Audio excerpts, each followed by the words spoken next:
विषय आपल्या लक्षात आहे ना. त्याच्यामध्ये त्यांनी दोन विषय सांगितले की देवांचे प्रकार किती, माणसांचे प्रकार किती, मग त्यात भूत आले, खेत आले, सगळे प्रकार आले जीवसृष्टीमधले. आणि त्याचबरोबर पुढचा जो विषय आहे तो आता सृष्टी निर्मितीसारखाच घेतला आहे त्यांनी. आणि त्यामध्ये त्यांनी असं म्हटलंय की वायोस्वरूप सदा असणे, प्रसंगे नाना देह धरणे, गुप्त प्रकट होणे जाणे समजतासी. म्हणाले इथे वायोरूप सदा असणे म्हणजे कसे असतात ते त्या देवता, देवदेवता, देवते, भूते पृथ्वीमध्ये असंख्याते, परंतु या समजताते वायुस्वरूप बोलीजे. हे सगळेच्या सगळे देवही वायुस्वरूप आहेत, देवताही वायुस्वरूप आहेत, दैवत ती पण वायुस्वरूप आहेत आणि भूत मात्र पण वायुस्वरूप आहे. म्हणजे जसं माणसाने कोणतं जर औषध घेतलं तर तो दिसेनासा होतो, भूत खेत स्वतःला प्रकट करतात, स्वतःला अदृश्य करून घेतात. सगळ्यांच्या ठिकाणी हा गुण आहे की जे अदृश्य होतात, जे दृश्य होतात. तर म्हणून त्यांनी वायुस्वरूप सदा असणे, प्रसंगे नाना देह धरणे, अनेकांना नाना देह धारण करण्याचं सामर्थ्य आहे, देवतांना नाना देह धारण करण्याचं सामर्थ्य आहे. संत त्याचा वापर करत नाहीत पण योगी करू शकतो.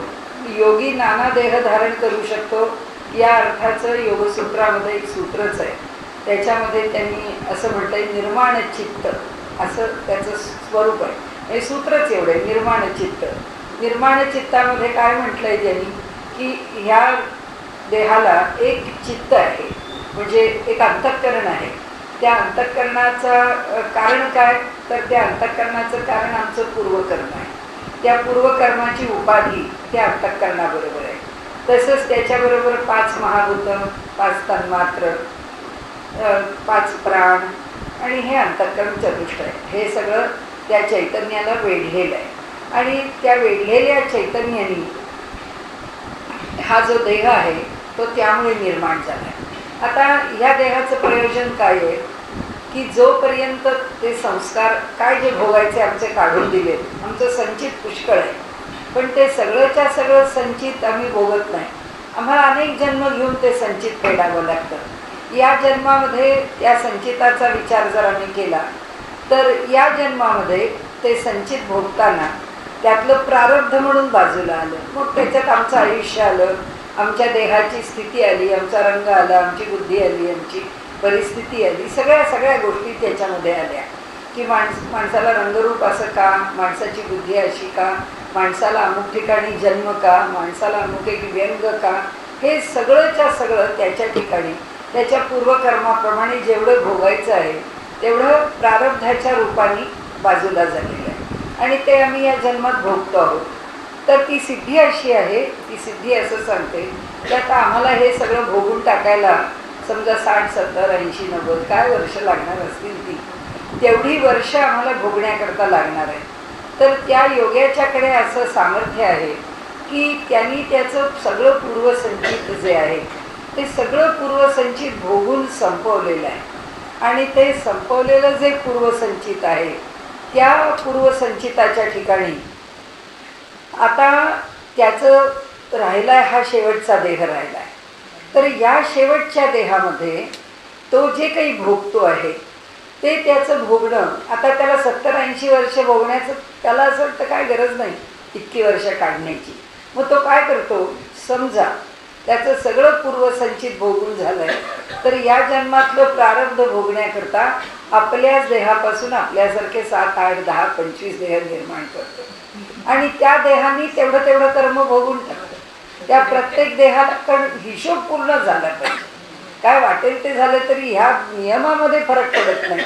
हे सामर्थ्य त्यांनी जे वायुरूप म्हटलंय ना की तो त्याच्या ठिकाणचं जे चैतन्य आहे ते चैतन्य निर्माण चित्त, म्हणजे आपल्या चित्तासारखे अनेक चित्त निर्माण करतो आणि त्या चित्ताच्या आधाराने देह निर्माण करतो. तो निर्माण केलेला जो देह आहे तो देह भोगतो आणि संपवतो. समजा तो आता या जन्मामध्ये चरमदेहात आला, म्हणजे सगळ्यात शेवटचा, आता याच देहात त्याला मोक्ष मिळणार. तर तो म्हणतो की हे आता मागचं सगळं खरकट, म्हणजे जसा भगवद्गीताकार म्हणतात की ज्ञानाग्नी परिसमाप्यते, म्हणजे ज्ञानाग्नीमध्ये हे सगळं संपून जातं, ज्याला आपण पूर्वसंचित म्हणतो. काय जे भोगायचं शिल्लक आहे ते, जे पोस्टपोन झालेलं आहे, सगळा त्याचा एकत्र हिशोब हा जो संपवायचा आहे तो, ठीक आहे, ह्याला शेवटचा देह प्राप्त झाला, ह्याला अधिकार प्राप्त झाला, मग आता ह्याला भोगायला लावावं का लावू नये. तर भगवंत असं म्हणतो की ज्ञानाच्या अग्नीमध्ये हे समाप्त होऊन जातं. योगी म्हणतो आम्हाला अशी काही गरज नाही, म्हणजे तू आमचं सगळं समाप्त करून टाक असं आम्ही म्हणत नाही. आम्ही तुझ्याशी सगळा हिशोब रोकडा करतो. आम्ही तुझ्याशी हिशोब केला, आमचं हे एवढं भोगायचं ना, आम्ही भोगून संपवून टाकतो. ते जे पूर्वकर्म आहे ते समजा बरेच संचित आहे, ते म्हणजे त्या संचित रूपामध्ये असलेलं, तर ते जे संचित आहे ते तो असे अनेक देह निर्माण करून ते भोगून टाकून आपला विषय संपवून टाकतो. आणि एक अशा ह्याला निर्माण चित्त म्हणतात. जे इथे त्यांनी जे म्हटलंय ना की नाना प्रकार दैवत, देवता, भूतखेत, त्या भूतखेताची थोडी माणसापेक्षा थोडा तो मोकळा आहे, कारण देहाचं बंधन नाही त्याच्यावर. तर तो एका विशिष्ट पद्धतीनेच देह निर्माण धरू शकतो. तो काय असे फार वेगवेगळे देह निर्माण करील असं नाही, किंवा धारण करील असं नाही, पण त्याला त्याच्या मर्यादेत जे धारण करता येईल ते करतो. आणि तो त्या देहामध्ये जे काही बरं होण्याची, काही संपवण्याची वाट बघतो. जसं मी कदाचित पूर्वी सांगितलं असेल वासुदेवानंद सरस्वतींच्या चरित्रातला प्रसंग, की तो ब्रह्म राक्षस झाला. एकाच्याकडे खूप उत्तम अशी ज्योतिष विद्या होती आणि तो फार निष्णात होता. त्याला अभिमान होता आपल्या विद्येचा, पण ही विद्या द्यावी कोणाला, आणि ही विद्या ग्रहण करून ही विद्या पुढे चालवेल असा कोणी आहे का नाही. आणि एकूण फारशी देण्याची इच्छा झाली पण नसेल, काय जे असेल ते. पण आता ती विद्या आपल्याकडे आहे आणि ती विद्या कोणाला मिळालेली नाही, तर आता काय करावं. म्हणून तो एका झाडावरती ब्रह्मराक्षस होऊन राहिला. त्याचा ब्रह्मराक्षस म्हणून राहण्याचा काळ किती, 1000 वर्ष आमची मानवाची. तर तो तिथे कैक शेकड्यात वर्ष, म्हणजे 500-700 वर्ष तिथे होता. वासुदेवानंद सरस्वती या ज्योतिषाच्या संबंधात त्यांचं एक फार चांगलं पुस्तक रामचंद्र कामतांनी लिहिलेलं आहे, नामजपाचे महात्म्य नावाचं. त्या पुस्तकामध्ये त्यांनी वासुदेवानंद सरस्वतींचा उल्लेख केला आहे. आणि त्यांनी आपली जी पत्रिका आहे, आपण जी जन्मपत्रिका मांडतो, त्याच्यात जी 12 घरं आहेत काढलेली, तर त्याविषयी तिथे वासुदेवानंद सरस्वती म्हणतात की एक जर नाम घेतलं आपण, तर ते नाम आमच्या जन्मकुंडलीतून 12ही घरातून फिरतं आणि ते 12ही घरांचा दोष कमी करतं. म्हणजे 12 वेळा घेतलं तर ते 12ही घरातनं 12 वेळा फिरतं, 108 वेळा घेतलं तर 108 वेळा फिरतं.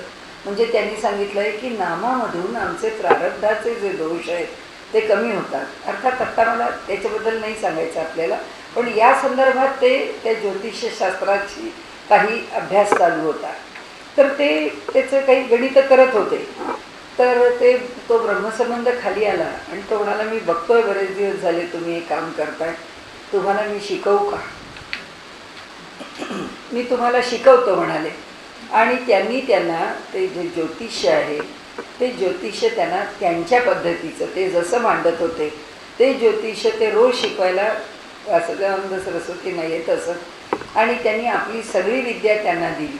ते म्हणाले, आता ही सगळी विद्या तुम्हाला दिल्यानंतर आता मी ह्या योनीतून मुक्त होईल, कारण मी ह्याच्याच पायी मी कोणाला विद्या नाही दिली, त्याच पायी मी ह्या योनीमध्ये अडकलो आहे.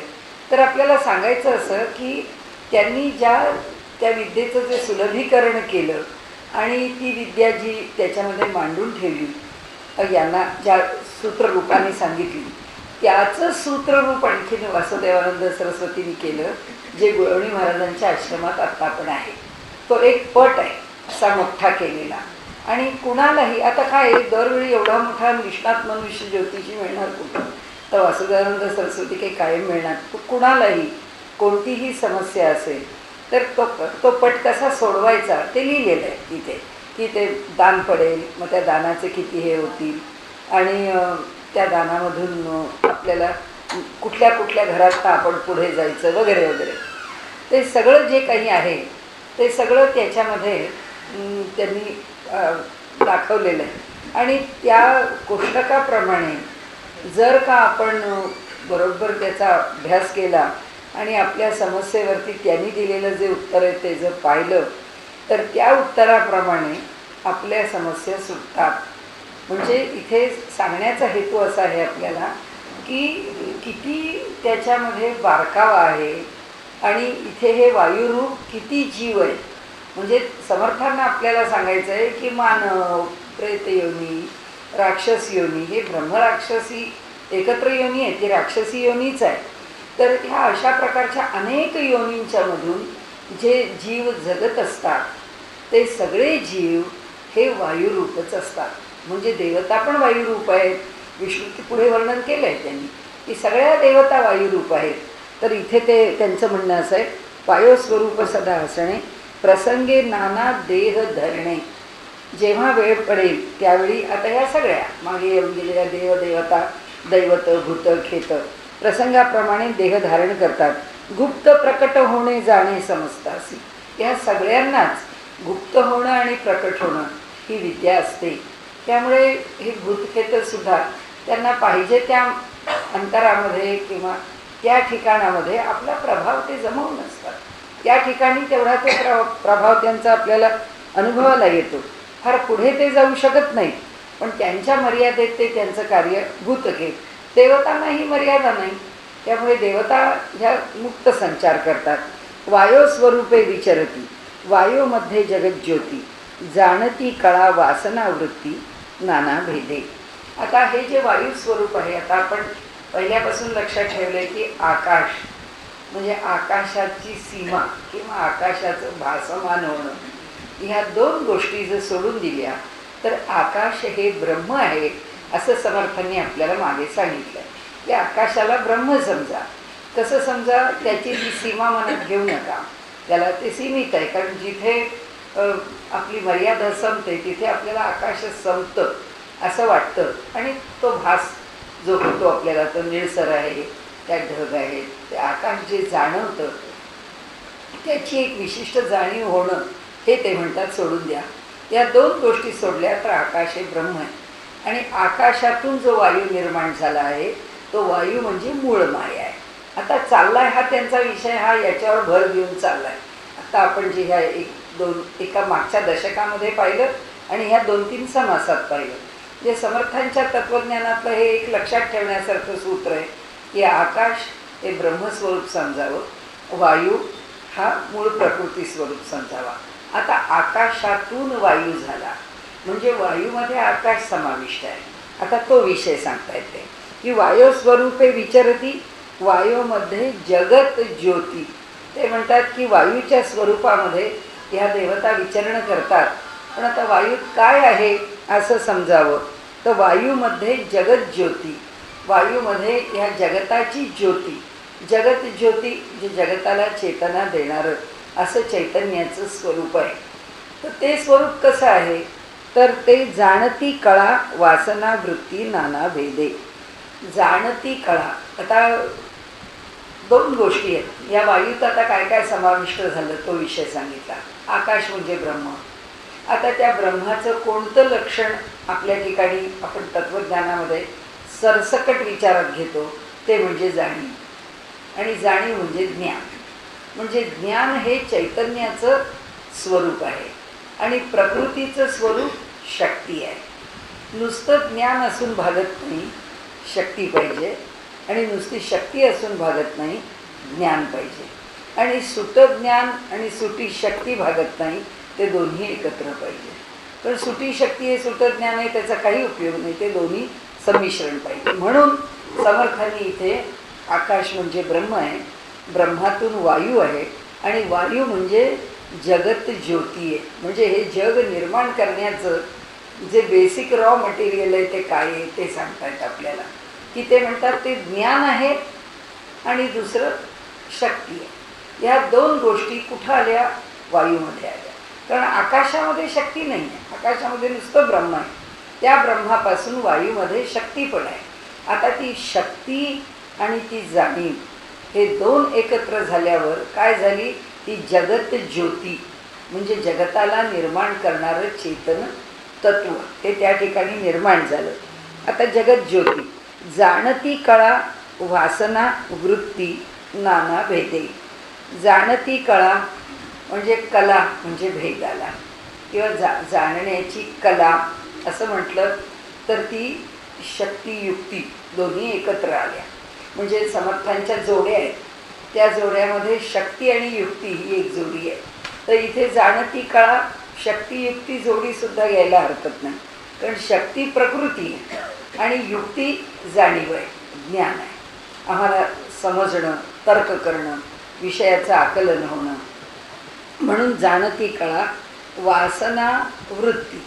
वासनेची शेड थोडी वेगळी आहे की त्याची इच्छा आहे, ज्याला आपण षड्रिपू म्हणतो, की राग आहे, लोभ आहे, मद आहे, मत्सर आहे, काम आहे, क्रोध आहे, ह्या सगळ्या ज्या आहेत त्याच्या इच्छा आकांक्षा त्याच्याशी संमिश्रित झाल्या की त्याच्यातून वासना निर्माण होते. म्हणजे आमची एक इच्छा असते, ती इच्छा पूर्ण होते किंवा होत नाही, ती करतो, ती मूर्त स्वरूपाला येते किंवा येत नाही. ती जी इच्छा आहे ती इच्छा जेव्हा काही रूप धरते तेव्हा ती रूप कशाचं धरते, ह्या सगळ्या संमिश्रणाचं धरते. म्हणजे ह्या त्रिगुण पण त्याच्यामध्ये येतात. कारण आमची इच्छा सात्विक आहे का राजसिक आहे का तामसिक आहे. पुन्हा हा एक भाग झाला. नंतर आमच्या इच्छेमध्ये हे षड्रिपू मिसळलेले आहेत, कारण वासना काहीही मिळवायचं आहे हे जेव्हा मनात येतं तेव्हा त्याच्यामध्ये की इच्छा आलीच. इच्छा आहे म्हणजे डिझायर आहे, विल आहे, त्याच्यामध्ये इच्छा आहे. आता ती इच्छा जी आहे ती ज्या रूपाने आमच्या ठिकाणी प्रकट होते. म्हणजे प्रत्येकाला इच्छा असते काहीतरी हे मिळावं ते, म्हणून ठीक आहे, मिळालं तर ठीक आहे, असं एवढा काही आपला अट्टाच नाही. सहज मिळालं तर आपल्याला काही हरकत नाही, पण त्याच्याकरता आपण काही वेडंवाकडं करायला जाणार नाही. हा एक सामान्य मनुष्याचा स्वभाव. दुसरा म्हणेल छे छे मला पाहिजे म्हणजे पाहिजे, ते मिळेपर्यंत जे करावं बाय हुक ऑर क्रूक मला ते मिळालंच पाहिजे, ही एक वृत्ती आहे. तिसरा म्हणतो कोण त्याची मिळेपर्यंत वाट पाहणार आहे, हे आत्ता इथे समोर आहे, अमक्या जवळ आहे, मारा त्याला, नेऊन टाका, ही तामसी वृत्ती आहे. तिन्ही वृत्ती आहेत, सात्विक आहे, राजसिक आहे आणि तामसी आहे. सात्विक वृत्ती जसं यथाकाल मिळेल त्याच्यावर संतुष्ट आहे. राजसिक वृत्ती ती मिळण्याकरता कार्यशील होणारी आहे, धडपड करणारी आहे आणि त्याच्याकरता अट्टहास करून ते मिळवणार. आणि तामस वृत्ती इतकी थांबायला तयार नाही, ती म्हणते मला आत्ताच्या आत्ता मिळालंच पाहिजे आणि मग त्याच्याकरता मी काय जे येईल ते मी पत्करीन. त्यामुळे ते म्हणाले हे वृत्तीचे नाना भेद कशातून निर्माण होतात, ह्या जगत ज्योतीतून निर्माण होतात, या जाणीवेच्या कळेतून निर्माण होतात. म्हणून आपण म्हणतो अहो सगळी एका घरातली माणसं न, पण एका हाताची जशी पाच बोटं सारखी नसतात तशी एका घरातली माणसंसुद्धा सगळी सारखी नसतात. प्रत्येकाची वृत्ती वेगळी. मग ती वृत्ती वेगळी कशी होते आणि कशामुळे होते, तर ते म्हणाले ह्या प्रत्येकाला हे रसायन मिळालेलंच आहे. जाणीव आणि शक्ती या दोन गोष्टी प्रत्येकाला मिळालेल्याच आहेत. हे त्याचं बेसिक रॉ मटेरियल आहे, हे त्याच्या ठिकाणी आहेच आहे. पण याच्याबरोबर जेव्हा त्रिगुण खेळ करतात, याच्याबरोबर जेव्हा त्रिगुणांचा खेळ चालतो त्यावेळी म्हणाले प्रत्येक व्यक्ती वेगळी होती. आपल्याच घरातली माणसं आहेत, आपण म्हणतो मला त्याच्या या गोष्टीबद्दल खात्री नाही, पण मला याबद्दल खात्री की तो लक्ष देणार नाही, पण आपल्याला तो खोटं सांगणार नाही. म्हणजे प्रत्येक दुसऱ्या मुलाबद्दल म्हणतो तो लवाड आहे, काही सांगता येत नाही, तो आपल्याला बरोबर केव्हा टांग मारून जाईल सांगता येत नाही, सांगताही कळू देणार आपल्याला, कशाचा पत्ता लागू देणार नाही. प्रत्येक कुठून आलं हे, तर ते म्हणतात हे सगळं जे आहे ना नाना भेदे, ही नाना प्रकारची वृत्ती त्या त्रिगुणातून निर्माण होते. ते म्हणतात सगळ्यांच्या ठिकाणी समान काय, मागे विषय येऊन गेला. आपल्या सगळ्यांच्या ठिकाणी समान असणारं ते चैतन्य आहे, सगळ्यांच्या ठिकाणी समान असणारी ती शक्ती आहे आणि त्यामुळे आपल्या सगळ्यांकडे ते समान असल्यामुळे आपण सगळे अद्वैत भावाने एकरूप आहोत. पण मग प्रत्येक व्यक्ती इतकी टोकाची वेगळी का, त्याचं कारण ते म्हणतात ही जी जाणीवेची कळा आहे किंवा ही जी जाणीव आहे ती प्रत्येकाच्या ठिकाणी वेगळ्या वेगळ्या रूपाने त्या त्रिगुणांच्या आश्रयाने त्याच्या प्रमाणामध्ये भिन्न भिन्न प्रकट झालेली आहे. म्हणून जाणीव कळा वासना वृत्ती नाना भेदे. त्यातनं वासना निर्माण झाली, त्यातनं वृत्ती निर्माण होते आणि असा प्रत्येकाचा स्वभाव भिन्न भिन्न बनत जातो. आकाशापासून वायू झाला, तो 2 प्रकारे विभागला. सावधपणे विचार केला पाहिजे श्रुती. आता आपण मगाशी बोललो तसं की वायू जेव्हा निर्माण होतो तेव्हा तो आकाशातून निर्माण होतो. तो आकाशातून निर्माण झाला. आकाशातून निर्माण झाला, 2 प्रकारामध्ये विभागला गेला. आता त्याचे प्रकार पुढे सांगतील. आता सावधपणे विचार करा म्हणाले. वायूचे 2 प्रकार कोणते? एक वारा सकळ जाणती, जो आम्हाला जाणवतो, तो सगळ्यांनाच माहिती आहे. एक वायूमधील जगज्योती, एक वायूमध्ये असणारं जाणीवेचं आणि शक्तीचं रूप. ते आमच्या प्रत्येकाच्या प्रत्ययाला येत नाही. म्हणजे आपल्याकडे जे लोक प्राणायाम खूप चांगला करतात त्या लोकांचा असा एक दावा आहे की जो उत्तम प्रकारे प्राणायाम साधतो त्याला अन्न स्वीकारण्याची काही गरज राहत नाही. तो वातावरणामधूनच देह चालवण्याकरता जी शक्ती आहे ती शक्ती प्राप्त करतो. आता त्याचं उत्तर इथे समर्थाने दिलं आहे की त्या वायूमध्ये जर जगज्योती आहे म्हणजे याचा अर्थ शक्ती पण आहे आणि जाणीव पण आहे. म्हणजे प्राणायामाने सूत्र आहे प्राणायामाचं, ततक्षीयते प्रकाशावर्णम. तर त्यांनी असं म्हटलंय प्राणायामाचं फळ काय आहे, तर प्राणायाम हा प्रकाशावरचं आवरण दूर करतो. प्रकाश म्हणजे ज्ञान. तर ज्ञानावरचं आवरण दूर करण्याचं सामर्थ्य प्राणायामामध्ये आहे असं त्यांनी म्हटलंय. तर ते जसं ज्ञान मिळतं तसंच त्या प्राणायामामध्ये म्हणजे वायूच असल्यामुळे त्यात शक्ती आहे. तर ती शक्ती पण मिळते. म्हणजे असं आपल्याकडे जसं पूर्वी तप करताना म्हटलेलं आहे की ते वायुभक्षण करून राहतात. ते वायुभक्षण करून राहतात म्हणजे काय, ते प्राणायामाने राहतात, प्राणायाम करून राहतात. असे आज पण काही लोक आहेत म्हणजे मी ज्यांना बघितलं आहे की समजा 3 दिवस प्रवास सलग करायचा आहे, घराच्या बाहेर ते पाणीसुद्धा पीत नाही. अशी मंडळी जेव्हा घराबाहेर पडतात तेव्हा त्यांना आता 3 दिवसांनी घरी जाऊन पाणी प्यायचे, जेवायचे, तर ते फक्त विशिष्ट पद्धतीने प्राणायाम करतात आणि प्राणायाम करून 3 दिवसाचं आपलं शरीर उत्तम तंदुरुस्त ठेवतात. घरी जातात. घरी गेल्यावर त्यांना काय भोजन पाणी घ्यायचं ते घेतात. म्हणजे ह्या वायूमध्ये जगत ज्योती आहे. याचा अर्थ जगताला ज्ञान देणं आणि जगताला शक्तिरूप सामर्थ्य देणं, हे दोन्ही देण्याचं काम हा वायू करतो. म्हणजे या वायूचा हा भाग आम्हाला भले कळत नसेल किंवा आम्ही तो अंगीकारला नसेल किंवा आम्ही त्याचा अनुभव घेतला नसेल, पण जगज्योतीच्या अनंत मूर्ती देवदेवतांच्या. आता ती जगज्योती आहे, त्या जगज्योतीचा एक वेगळा दृष्टिकोन, एक वेगळा आस्पेक्ट या ठिकाणी ते सांगतायत. काय म्हणाले की जी जगज्योती आहे त्या जगज्योतीपासून देवतांच्या अनंत मूर्ती तयार होतात. म्हणजे आम्ही कोणतंही रूप आपण जे म्हणतो ना की सर्वदैव नमस्कार हा केशवम प्रतिगच्छती असं का म्हणतो, त्याचं उत्तर आहे पुन्हा की एकच जगज्योती आहे, एकच ज्ञान आणि शक्ती ह्याचं संमिश्रण, त्याला जगज्योती म्हटलं. आणि त्या जगज्योतीपासूनच सर्व देवता मूर्ती निर्माण होतात. मग मला आवडली म्हणून ही, त्यांना आवडली म्हणून ती, कोणती जरी स्वीकारली तरी फरक काय पडणार आहे, फरक काही पडत नाही. शेवटी त्या जगज्योतीलाच नमस्कार केला आहे. कोणी नरसिंहाच्या रूपाला केला आहे, कोणी शंकराच्या केला आहे, कोणी गणेशाच्या केला आहे, कोणी देवीच्या केला आहे, कोणी कुणालाही करू दे, पण शेवटी नमस्कार तो त्यालाच पोचतो. आता तो केशवाला का पोचतो त्याचं पण इथे उत्तर आपल्याला पुढे मिळतं. म्हणाले अनंत मूर्ती देवदेवतांच्या. वायू बहुत विकारला परंतु दो प्रकारे विभागला. वायू बहुत विकारला, विकारला याचा अर्थ त्याच्यामध्ये विकृती निर्माण झाली. विकृती म्हणजे आपण जशी व्यवहारात विकृती हा वाईट शब्द वापरतो तसं नाही. प्रकृती हा त्याचा एक स्वाभाविक धर्म आहे आणि त्या प्रकृतीपासून जेव्हा निरनिराळे बदल दाखवले जातात त्याला विकृती. आता दूध आहे आणि दुधाचं दही ही विकृती आहे, मग ते काय वाईट आहे का? वाईट नाही आहे. दह्याची पुन्हा ताक आहे, साय आहे, लोणी आहे, तूप आहे, या सगळ्या विकृती आहेत. म्हणजे त्याच्यापासून प्रकार आहे. किंवा एक गहू आहे, तूप आहे आणि साखर आहे, त्याच्या किती विकृती आहेत. लाडू आहे, सांजेची पोळी आहे, शिरा आहे, साधी पोळी आहे, काय जिलबी आहे, घिवर आहे, ते काय एक गहू प्रकार बहू, एक गहू घेतला की झालं, त्याच्यापासून अनंत पक्वांना आपल्याला बनवता येतात.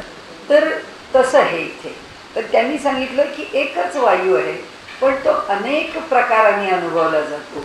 म्हणजे तो प्रभंजन वायू आहे, तो आम्हाला शीतल वायू आहे, तो आम्हाला भयावह आहे, तो आम्हाला श्वसनामध्ये सुख देणारा आहे, श्वसनाला अडथळा होऊ लागला तर आमच्या श्वसनामध्ये दुःख देणारा आहे.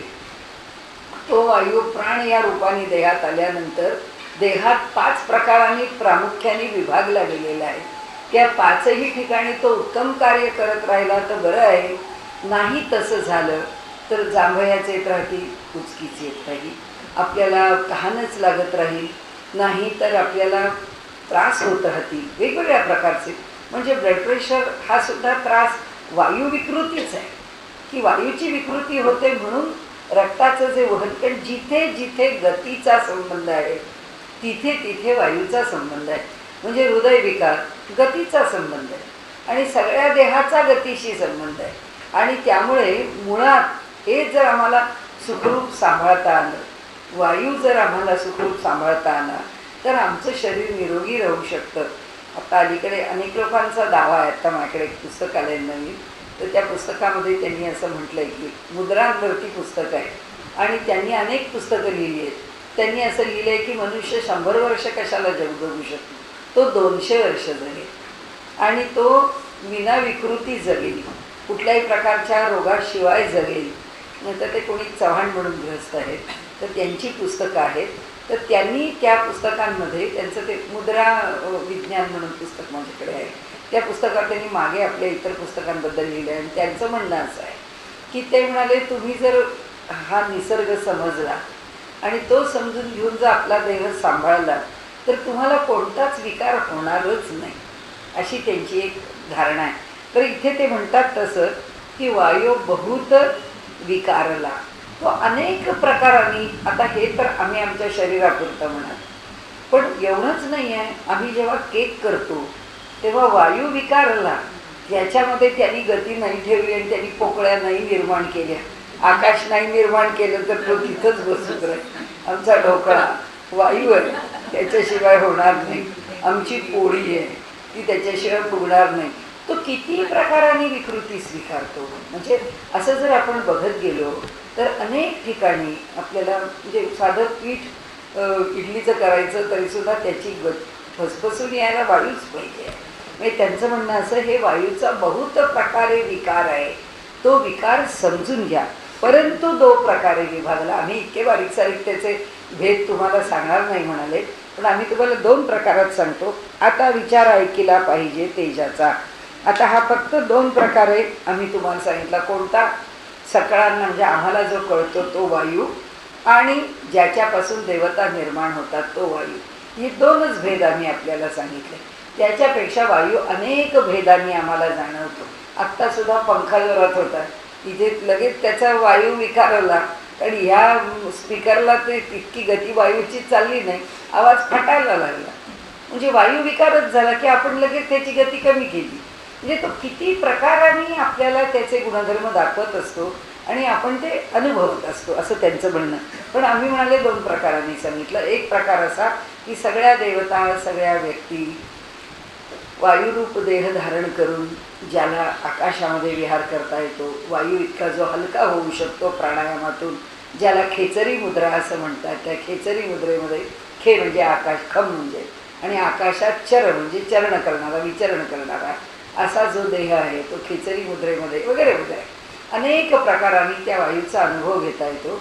त्या सगळ्या देवता विज्ञान, ते सगळं माणसाचं सामर्थ्य, ते सगळं भूतांचं सामर्थ्य, ते त्या ठिकाणी अनेक दैवतांनी स्वीकारलेली आपली भिन्न भिन्न रूपं, हे सगळं एक प्रकारचा वायू. आणि दुसरा आम्ही जो सामान्य प्रकारांनी अनुभवतो तो वायू. वायूपासून तेज झाले, उष्ण शीतळ प्रकाशले. आता तेज आहे, तेजसुद्धा 2 प्रकाराचं आहे. ते म्हणाले कसं झालं, वायूपासून तेज. आपल्याला माहिती आहे आकाश, वायू आणि अग्नी, आणि मग अग्नीतून जल आणि जलातून पृथ्वी, ही 5 महाभूत आहेत. आपण म्हणताना काय म्हणतो, पृथ्वी, आप, तेज, वायू आणि आकाश. पण आकाश हे महाभूत सगळ्यात सूक्ष्म आहे. त्यामुळे आकाशातून वायू, वायूतून अग्नी, अग्नीतून जल आणि जलातून पृथ्वी. आता ते तेजाची गोष्ट बोलत आहेत. म्हणाले वायूपासून तेज झालं, उष्ण शीतळ प्रकाशले. ते कसं प्रकट झालं? उष्णतेच्या रूपाने पण प्रकट होतं तेज आणि शीतल रूपाने पण तेज प्रकट होतं. विविध रूप ऐकले पाहिजे तेजाचे. उष्णापासून झाला भानू, उष्णतेपासून सूर्य झाला. प्रकाश रूप दैदिप्यमान, उत्तम प्रकाश तेजस्वी असा. सर्व भक्षक होता शनू आणि विद्युल्लता. अग्नी, वीज हे सगळे त्याच्या ह्या उष्ण रूपापासून आहेत. तर शीतळापासून आप, त्या शीतल भागापासून जल झालं. अमृत, अमृत झालं. चंद्र, तारा आणि शीत. चंद्राचं तेज आहे पण शीतल आहे. तारकांचं तेज आहे पण शीतल आहे. आणि शीत आता परिसा सावचित्त होऊन श्रोते. म्हणजे एक तेजच दोन प्रकारांनी प्रकट होतं. शीतल प्रकाराने प्रकट होतं, उष्ण प्रकाराने प्रकट होतं. आता तेज बहुत विकारले परंतु द्विविधाच बोलले. तेजाचे पण असेच प्रकार आहेत. अनेक प्रकारांनी त्याची, ज्याला मॉडिफिकेशन्स म्हणतो तशी त्याची रूपांतर आहे. अनेक प्रकारांनी त्याच्यात रूपांतर आपल्याला बघायला मिळतात. परंतु आम्ही तुम्हाला दोनच प्रकारांनी सांगतो. आपही द्विविधाच निरोपिले, आप आणि अमृत. त्या अग्नीच्या शीतलतेचा जो गुण आहे, तो शीतलतेचा गुण हा आपाकडे आला, म्हणजे जलाकडे आला. आणि तो जो गुण आहे तो दोघांच्यामध्येच फक्त आम्ही विभागला म्हणाले. एक आम्ही जल आणि दुसरं आम्ही अमृत. मग आम्ही त्याला अमृत कशालाही म्हणू. आम्ही व्यवहारामध्ये पुष्कळ खाली उतरतो. जे औषधम जान्हवी तोयम असं म्हणतो ना, की आम्हाला दुसरं काही घ्यायची गरजच नाही. जान्हवीचं तोय म्हणजे गंगेचं जल हेच औषध आहे. आणि गंगेचं जल अमृत आहे. पृथ्वी तलावरचं अमृत दूध आहे. आता अशा अनेक प्रकारांनी अमृत शब्दाचं वर्णन आपण केलेलं आहे. पण इथे त्यांनी विभागणी अशी केली आहे की आप आणि अमृत. अमृत म्हणजे ज्याला आपण स्वर्गातलं अमृत म्हणतो, जे अमरता देणारं आहे, असं अमृत. आणि म्हणून त्यांनी इथे म्हटलंय की तेज बहुत आपही विविधाच निरोपिले, आप आणि अमृत. ऐके पृथ्वीचा विचार, पाषाण मृत्तिका निरंतर. आणिक दुसरा प्रकार सुवर्ण परिस नाना रत्ने. आता पृथ्वी जल झालं, आप आणि अमृत हे दोन प्रकार झाले. म्हणजे आकाशाचं झालं, वायूचं झालं. आकाश ब्रह्मच आहे, तिथे काही भेद नाही. वायू दोन प्रकारचा सांगितला, आम्हाला कळतो तो सामान्य आणि जीवनज्योती, ज्याच्यापासून सगळ्या देवता निर्माण होतात. त्यानंतर अग्नी आला. अग्नी दोन प्रकार आहे, एक उष्ण प्रकार, एक शीत प्रकार. त्या अग्नीतून जल आलं. जलाला गुणधर्म शीतलता आलाच. त्यांनी सांगितलं त्या शीतल अंशापासूनच तो झाला. आणि म्हणून ती जी जलाची शीतलता आहे ती जलाच्या ठिकाणी पण आहे, अमृताच्या ठिकाणी पण आहे. दोन भाग झाले जलाचे. आता पृथ्वीचे दोन भाग सांगतायत. पाषाण मृत्तिका निरंतर. आम्ही पाहतोच आहे, दगडधोंडे पाहतो, माती पाहतो. आणि दुसरा प्रकार सुवर्ण परिस नाना रत्ने. आणि पृथ्वीपासून निरनिराळी रत्न निर्माण होतात आणि सुवर्णासारखे मौल्यवान धातू निर्माण होतात. बहुरत्ना वसुंधरा, कोण खोटा कोण खरा, अवघे कळे विचारा रूढ होता. ही आपल्याकडची म्हण आहे. नाना रत्ना वसुंधरा किंवा बहुरत्ना वसुंधरा, कोण खोटा कोण खरा, आपल्याला काही कळत नाही. प्रत्येक व्यक्तीच्या ठिकाणी भगवंतानी काही ना काहीतरी अयोग्य पुरुषो नास्ती, कुणीच अयोग्य नाही आहे. प्रत्येकाच्या ठिकाणी योग्यता आहे. त्याची त्याची योग्यता आपण बघतच राहतो, पण आपल्याला कळत नाही की यातला कोण खरा आहे कोण खोटा आहे. अवघे कळे विचारा रूढ होता. ज्यावेळी आम्ही विचार करायला लागतो आणि त्याचा व्यवस्थित आमच्या विचारामधून, ज्याला आपण 2-3 प्रकार आहेत विचार करण्याचे सुद्धा. एक प्रकार आहे त्याला प्रसंख्यान असं म्हणतात. त्याच्यामध्ये म्हणजे आता काय घ्यायचं आणि काय टाळायचं, म्हणजे आपल्या मनामध्ये जे विचार येतात त्या विचारांपैकी कोणत्या विचारांना टाळायचं. कारण सुरुवातीला काही आपल्या मनातल्या सगळ्या वृत्ती आपल्याला टाळता येत नाही. तर आपण म्हणतो नाही ह्या अशा वाईट आहेत, या टाळायच्या. उगीच कुणाच्याबद्दल मनात काहीतरी राग आला टाळून द्यायचं.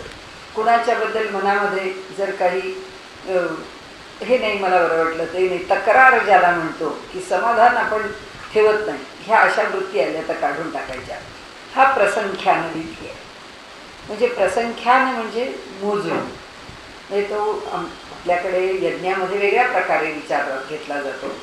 यज्ञामध्ये कोणतं मांस वापरावं यज्ञाकरता, त्याच्याकरता हे प्रसंख्यान आणि अप्रसंख्यान विधी आहे. तर पंच नख म्हणजे याला 5 नख आहे असे जीव मारून खाऊ नका, असं त्यांनी त्याच्यामध्ये नियम घातलेले आहेत काही काही. तर त्या नियमांच्या प्रमाणे मग तो प्रसंख्यान विधी. पण आपल्या विचारांच्या बाबतीमध्ये जेव्हा प्रसंख्यान विधी येतो, संख्या म्हणजे मोजणे आणि प्रकर्षेण संख्या म्हणजे म्हणजे प्रकर्षेण, प्रकर्षेण संख्या म्हणजे विशेष रूपाने मोजणे, म्हणजे कशाचं तरी मापन विशिष्ट पद्धतीने करणे. म्हणजे आपल्या मनात आलेले विचार आहेत, इथे विचारारूढ म्हणाले ते, म्हणून आपण विचाराशी घेऊ की आपल्या मनात येणारे विचार एका विशिष्ट, ज्याला आपण आजकालच्या भाषेमध्ये चॅनलाइज म्हणतो, की आमच्या मनाचं सुसूत्रीकरण करावं विचारांचं आणि त्या विचारांचा प्रवाह एका विशिष्ट दिशेने न्यावा. तर असे ते विचार चॅनलाइज करणं, ते म्हणजे सुसूत्र करणं किंवा एका दिशेने प्रवाहित करणं, ह्याच्याकरता काय काय पद्धती आहे? 3 पद्धती सांगितल्या आहेत व्यासांनी. एक सांगितली आहे प्रसंख्यान म्हणजे मापणे, मोजणे, मोजत राहायचं की ह्या अशा वृत्ती आहेत, नाही त्या अशा वृत्ती आहेत ठेवल्या, त्या किती वृत्ती आहेत त्या नाही घेतल्या. म्हणजे मोजून मोजून वृत्ती आम्ही आमच्या मनातनं टाळून दिली. तो विचार आला की सोडूनच द्यायचा, दुसराच विचार मनामध्ये करायचा. याला प्रसंख्यान म्हणतात. दुसरी पद्धत आहे की आपल्या मनातल्या, कारण का सोडायच्या ह्या वृत्ती? ह्या सगळ्या आम्हाला दुःख देणारे आहेत, या काही सुखदायी नाही आहेत. उगीच त्याचं ब्रुडिंग करत बसायचं माणसाने, तेच तेच तेच तेच डोक्यामध्ये गिरमिट उघड ठेवून काही त्याचा उपयोग नाही. त्याला दुःखाशिवाय दुसरं त्याच्या हातात काही म्हणजे लागत नाही हाताला त्याच्या. तर हे सगळे आम्ही दूर करायचे, आनंदाच्या वृत्ती ठेवायच्या. तर काय ठेवायचं याचं मापन, तो प्रसंख्यान आहे. दुसरं जे आहे संप्रज्ञान, ही पद्धत त्यांनी सांगितली की संप्रज्ञान, ज्ञान ज्ञानाचा विचार करणे, प्रकर्षेण ज्ञानाचा विचार करणे, सम्यक प्रकर्षेण ज्ञानाचा विचार करणे. मग तर सम्यक सगळ्या बाजूनी काहीही बघताना, आता आपल्याला शेजारी आहेत, आपले दरवाजा, त्यांचा दरवाजा ते नीट उघडत नाही, ते नीट ठेवत नाहीत, किंवा त्या लोकांचं काहीतरी आपल्या दारात पडलेलं असतं. रोज आपली तक्रार हो, हे काय टाकलं, असं कशाला केलं. आता हा विचार करावा तर जाऊ दे, हा माणूस असंच का, कुठे वाद घाला, एक तर सोडून द्यायचं असेल तर सोडून द्या, नाहीतर आपली शक्ती बरी असेल तर ते उचला आणि टाका. त्याचं कारण काय? त्याच्याकरता मनाला पुष्टी काय असतं, प्रत्येकाला आपल्याला एक काहीतरी कार्यकरण मीमांसा हवी असते की हे मी का करावं, हा मनुष्य रोज टाकणार आणि मी हा रोज उद्योग करणार, काय म्हणून करायचा. समर्थांनी सांगितलं आयुष्य 2 दिवसाची वस्ती कोठे तरी करावी. बस आयुष्य 2 दिवस जगायचं आहे आपल्याला, कुठेतरी जगायचं आहे, कशा करता एवढं वादविवाद. हे एकदा सांगितलं की आपल्या मनातले वादविवाद संपून जातात. असं वाटतं जाऊ दे ना, माणसं अशीच असतात, अशीच वागणार, त्यात काही फरक पडणार नाही, आपण सोडून द्या. आपल्याला तरी ही जागा कुठे उचलून न्यायची आहे का, तो तरी काय उचलून नेणार आहे, जाऊ दे चाल, जमलं साफ करा, नाही जमलं सोडून द्या. ही जी वृत्ती आहे ना, ह्या वृत्तीला संप्रज्ञान असं म्हणतात. की ज्ञान कशाचं ठेवायचं? ज्ञान सतत त्या परमात्म्याचं ठेवायचं, की अधिष्ठान तो आहे. मग त्याच्या अधिष्ठानावर जीवनातला येणारा प्रत्येक विचार तोलायचा आणि मग त्या विचाराने आम्ही त्यांनी जे म्हटलंय ना बहुरत्ना वसुंधरा, तर त्याकरताचा जो विचार आहे तो त्या पद्धतीने मनामध्ये आणावा, त्या पद्धतीने सोडवावा. त्याला संप्रज्ञान म्हटलंय. तिसरा जो आहे तो आपल्याला माहीत असलेला विषय आहे, तो म्हणजे विवेक. तिसरा, तिथे काय आहे विवेकामध्ये, काय शाश्वत आहे काय अशाश्वत आहे. आता आमची वृत्ती आहे किंवा आमचा स्वभाव आहे, ह्यातलं आम्हाला काय पेलतं, हे 3 का दिले त्यांनी. आम्हाला फक्त हे योग्य का हे अयोग्य एवढा जर निर्णय करून आम्हाला चालण्या इतकाच डोक्याला त्रास द्यायचा असेल तर आपण म्हणू हे बरं की हा विवेक करू आपण, की हा म्हणजे हा धर्म का हा अधर्म, हे सार का हे असार, हे मर्त्य का हे अमृत, म्हणजे हे नाश पावणार आहे का राहणार आहे, असा विचार करत आम्ही गेलो तर त्या विवेकाला शंकराचार्यांनी आणखीन एक पुढे जाऊन नाव दिलं आहे. त्यांनी असं म्हटलंय नित्य अनित्य वस्तू विवेक, आणि त्याला नित्यानित्य वस्तू विवेक असं त्यांनी म्हटलंय. की हे नित्य टिकणारे आहे का? नाही आहे. मग आता आपण जसं म्हणतो तसं की समाजात भांडणं वादविवाद तू मी हे सगळं करायला लागतो तेव्हा मनामध्ये एक विचार की हे तू मी कुठपर्यंत, जिथपर्यंत हातपाय शाबूत आहेत आणि धडावर डोकं आहे तिथपर्यंत, आडवं पडायची वेळ आली तर पुढं काय करणार आहोत. मग आज तुम्ही तुम्ही तुम्ही करून काय उपयोग, नको. हा नित्यानित्य वस्तू विवेक की नित्य काय आहे, जे नित्य राहणार आहे, म्हणजे आपण जे वागलो हे नित्यतेने टिकणार आहे का, टिकणार असेल तर तसं वागावं. जर ते नित्य टिकणार नसेल तर त्या भानगडीत आपण पडू नये. मग आपण जे कायम टिकणार आहे त्याचाच रस्ता धरावा किंवा तोच मार्ग पत्करावा किंवा तीच वृत्ती स्वीकारावी. तर त्यांनी इथे हे विचारारूढ व्हा म्हटलं. आता वास्तविक पाहता नाना रत्ना वसुंधरा चांगल्या अर्थाने पण आहे आणि वाईट अर्थाने पण आहे. ती उपेक्षेने पण वापरली जाते नाना रत्ना वसुंधरा, आणि चांगल्या अर्थाने पण वापरली जाते. तर त्या ठिकाणी मग ती म्हण किंवा तो वाक्प्रचार घेऊन ते म्हणतात बहुरत्ना वसुंधरा, कोण खोटा कोण खरा.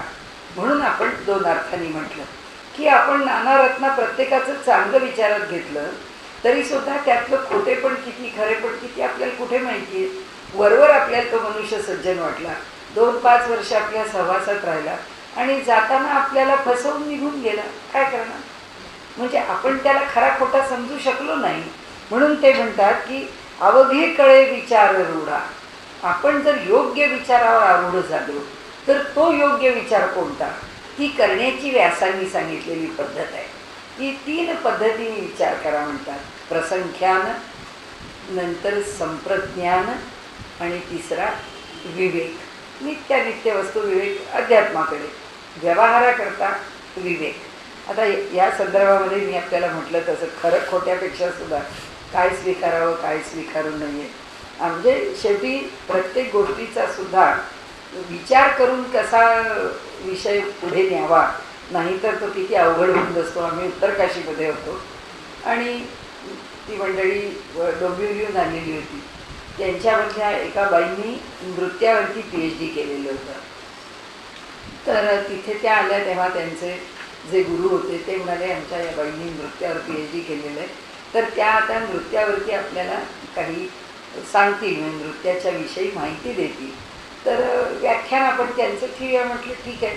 आमच्या त्या आश्रमाच्या इथे समोर अशी मोठी हिरवळ आणि याचा बगीचा, तर तिथे त्यांची 50-60 माणसं होती. आपली वरची आश्रमातल्या लोकांना, स्वामी संन्यासी सगळ्यांना सांगितलं या की त्या बोलणार आहेत काही नृत्याच्यावरती, भारतीय नृत्यकलेच्या संबंधाने. आणि ती सगळी मंडळी गोळा झाली. ती साधू संन्यासी सगळे त्या मधल्या खोल्यांमधनं असे खुर्च्या टाकून बसले, आम्ही असे बाजूने बाहेर बसलो. आणि बाई आता काहीतरी आम्हाला त्याची थिअरी किंवा काही त्याच्याबद्दल नेमकं नृत्याचं काय त्याच्यामध्ये गाभा आहे का, त्यांच्या नृत्याचं बेस काय आहे, त्याचा पाया काय, कशावरती ते आधारलं आहे, त्यांच्या मुद्रा किंवा त्या कशा सगळं ते सगळं राहिलंच बाजूला. त्या बाईंनी नाचच सुरू केला त्या सगळ्या लोकांच्या मध्ये. परत त्या वयाने 65च्या पुढच्या ते सगळे संन्यासी बसले. त्या संन्यासी कशावर नाच बघताय, ते संन्याशांना असं झालं की इथे तर स्वामीजींनी बोलावलंय, आपल्याला उठून जाता येत नाही आणि या बाई तर इथे नाच करताय. शेवटी तासभर त्या बाईंचा डान्स बघितला. ते सगळे संन्याशी वगैरे काय दूध पाणी आणि काय काय ठरवलं होतं दिलं वगैरे, ते सगळी मंडळी गेली. आणि गेल्यानंतर म्हणजे माझे गुरु म्हणजे अनंतराव आठवले तिथे होते. तर ते आतमध्ये आले. ते म्हणाले नाना रत्ना वसुंधरा.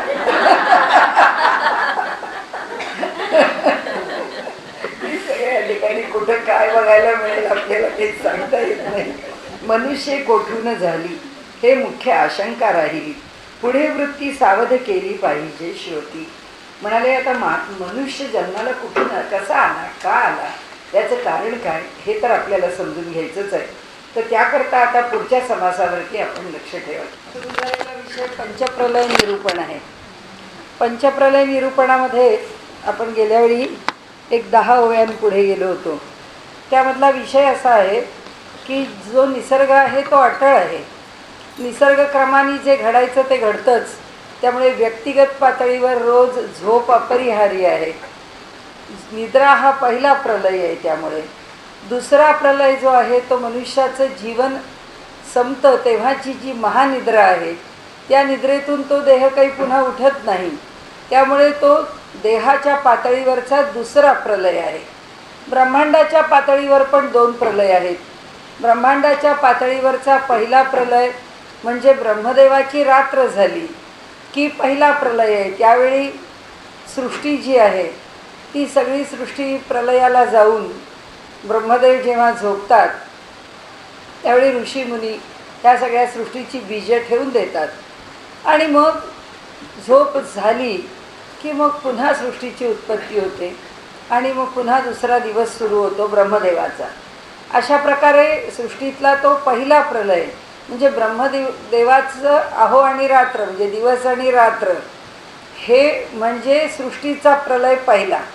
दुसरा प्रलय म्हणजे ब्रह्मदेवच शिल्लक राहत नाही, ब्रह्मदेवच संपतात म्हणजे त्यांचं आयुष्य संपतं अशी म्हणजे असं समजलं जातं किंवा अशी आपल्याकडची धारणा आहे की ब्रह्मदेवाला देवलोकातलं 100 वर्षाचं आयुष्य आहे. त्याचा प्रत्येक दिवस ते सगळं गणित सगळं मोठं आहे की त्याचा प्रत्येक दिवस त्याच्या एका दिवसामध्ये आमची ही चतुर्युग होऊन जातात. म्हणजे कृतयुग, त्रेतायुग, द्वापारयुग आणि कलियुग. आणि जेव्हा कलियुगाचा शेवट होतो तेव्हा ब्रह्मदेव झोपतो. नंतर तो जागा होतो तेव्हा पुन्हा कृतयुग, त्रेतायुग, द्वापारयुग, कलियुग याने पुन्हा युगांची निर्मिती होते. आता धाता म्हणजे हा ब्रह्मदेव जेव्हा पुन्हा सृष्टी निर्माण करतो तेव्हा सृष्टी निर्माण करण्याच्या त्या सगळ्या प्रक्रियेला आपल्याकडे असं म्हटलं आहे की तो कशी सृष्टी निर्माण करतो तर धाता यथा पूर्वकल्पवत. म्हणजे धाता म्हणजे ब्रह्मदेव पूर्वकल्पात जशी सृष्टी होती तशीच सृष्टी या कल्पामध्ये निर्माण करतो. म्हणजे 4 युगांची जोडी हा कल्प आहे.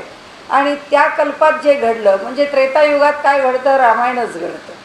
द्वापार युगात काय घडतं, महाभारतच घडतं.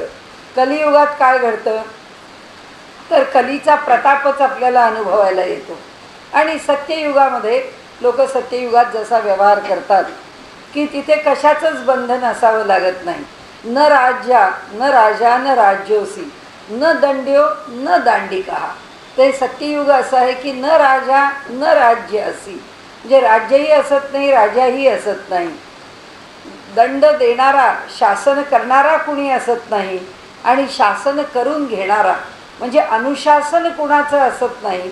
आणि त्याचं शास्त्रेपण जे अनुभवावं असं ज्यांचं शासन करावं असेही कुणी नागरिक जनपद असत नाही. मग ते कसे राहतात, धर्मेणैव प्रजा सर्वा रक्षन्ति स्म परस्परम. ती सगळी प्रजा कशी राहते तर प्रत्येकजण आपल्या धर्मात राहतो की आपण कसं वागलं पाहिजे याचं त्याला पूर्ण भान आहे. म्हणून तो आपला धर्म धारण करून राहतो आणि सगळी प्रजा ही आपल्या धर्माचं रक्षण करत राहत असल्यामुळे तिला हा विधी, हा निषेध, हे शास्त्र या अशा प्रकारचं जीवन हे असं त्यांना सांगावं लागत नाही. त्यांना त्या बंधनात राहावं लागत नाही. म्हणजे आपल्याकडे एक आरोप आहे आपल्यावरती की तुमच्याकडे तरी पूर्वी कुठे विवाह संस्था होती. तर म्हणजे कृतयुगामध्ये कोणतंच बंधन नव्हतं. त्यामुळे विवाह बंधन स्वीकारून कुटुंब संरक्षण करणे हा प्रकार कृतयुगात नाही. पण कृतयुगामध्ये कुटुंब संस्था नाही म्हणून मनुष्य स्वैर आणि स्वतंत्र नव्हता. तर मनुष्य हा त्याच्या ठिकाणी नियमांनी बांधलेला होता.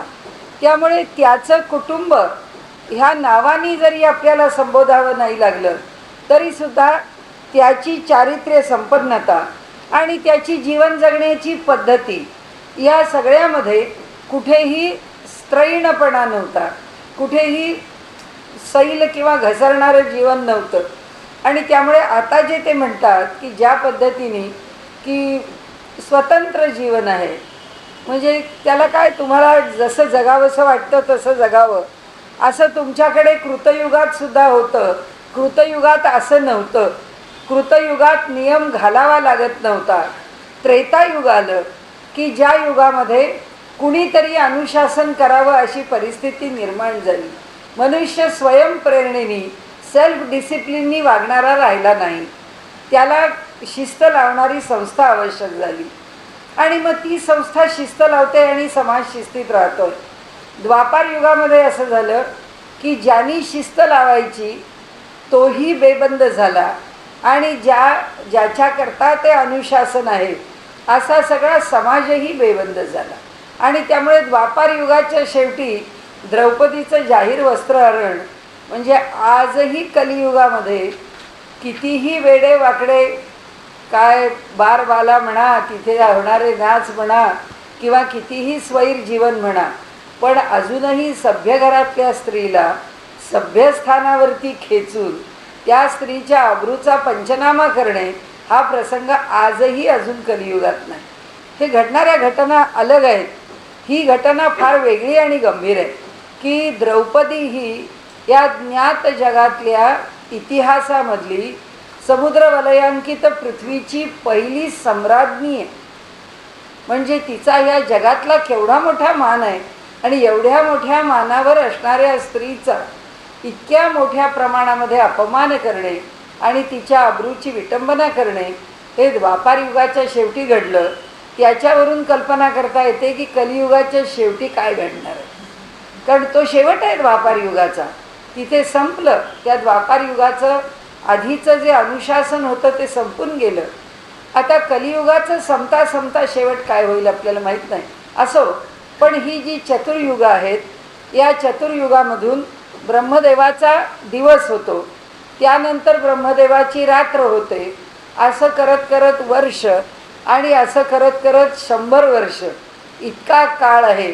आणि इतका काळ ही पृथ्वी किंवा हे ब्रह्मांड आपल्याला या पृथ्वी तलावरती मानवी जीवित सातत्याने चालू राहतं. आता पुढचा भाग आपण जो म्हटला तसं की जेव्हा हे सगळं होत होत ब्रह्मदेवाची 100 वर्ष संपतात तेव्हा ब्रह्मदेवच नष्ट होणार. ब्रह्मदेव नष्ट होणार म्हणजे विष्णू, म्हणजे शंकर, हे सगळेच आपल्या मूळ रूपाला जाऊन प्राप्त होणार. हे जे सगळे जीव वगैरे आहेत यांची तर काही खिचगणतीच नाही. हे सगळंच्या सगळं त्याच्याबरोबरच एका स्थानाशी आता आपल्याला कळेलच, त्या परब्रह्माच्या ठिकाणी जाऊन हे सगळं कसं समाविष्ट होतं आणि शेवटी राहणारं फक्त एकटं एक असं त्या परब्रह्माचं स्वरूप शिल्लक राहतं. ब्रह्मदेवाचं जीवन संपतं. आता ब्रह्मदेवानंतर आता कोण शासन करणार, अजून आपल्याला काळजी करायचं कारण नाही. शास्त्रा नेमलेलं आहे, कारण अजून ब्रह्मदेव 51च वर्षाचा आहे. त्याच्या आयुष्याची 51 वर्ष झाली. अजून 49 वर्ष या कलियुगाची काय, म्हणजे दरवेळी कलियुग येत राहणार आहे. पुन्हा सत्ययुग येईल, मग त्रेता द्वापार. तर या प्रकारे ही जेव्हा चौकडी येत जाते त्यांनी जसं आयुष्य पुढे जातं. आता ब्रह्मदेव हे सगळं शासन करतो आहे, हे त्याचं शासन संपल्यानंतर येणारा जो पुढचा काल आहे तेव्हा कोण शासन करील, तो अनुशासन करणारा कोण आहे, तर तो हनुमान आहे. म्हणजे येणाऱ्या पुढच्या काळाचा अनुशासन करणार इतका तो श्रेष्ठ पुरुष आहे की ज्यांनी आपल्या साधनेनी हा अधिकार प्राप्त करून घेतला आहे. आणि म्हणून पुढचा जसा ब्रह्मदेव आज निर्माण करणारा आणि शासन करणारा आहे, की ब्रह्मदेवाच्या जीवनावरती हे सगळं सृष्टीचं चक्र कालाच्या पातळीवर चालू आहे, तसं ते हनुमानाच्या पातळीवर चालू राहील. गेल्या वेळी आपण पाहिलं ते देहाच्या पातळीवरचे प्रलय पाहिले. ते दोन्ही सोपे आहेत. त्याचं कारण ते प्रत्यक्ष आहेत. आणि म्हणून समर्थ आपल्याला म्हणतात की मनुष्याची निद्रा जितकी प्रत्यक्ष आहे तितका मनुष्याचा मृत्यू पण प्रत्यक्ष आहे. मनुष्य तो पाहतो आणि त्यामुळे त्याला कल्पना करण्याचं, अनुमान करण्याचं, तर्क लढवण्याचं काही कारण नाही. ते म्हणतात उगाचच मृत्यूच कसा येईल, येणारच नाही असा तर्क करून